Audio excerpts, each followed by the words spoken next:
Hi friends, Sridevi ముచ్చు channel స్వాగతం.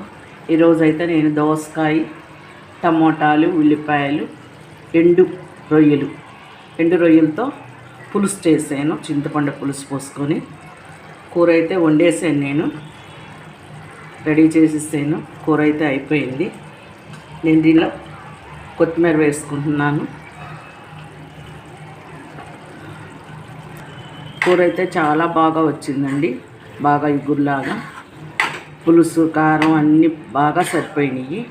నేనైతే serving బౌల్లో తీసుకొని మళ్ళీ చూపిస్తాను. చూడండి, సర్వింగ్ బౌల్లోకి తీసుకుంటున్నాను.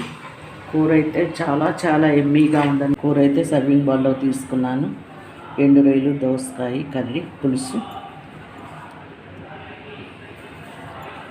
కొత్తిమీర కూడా పెట్టుకున్నాము సెంటర్లో డెకరేషన్ కోసం. చాలా బాగా వచ్చిందండి, బాగా కుదిరింది ఈ పులుసు అయితే, రొయ్యల పులుసు. మీకు నచ్చినట్లయితే మీరు ట్రై చేయండి.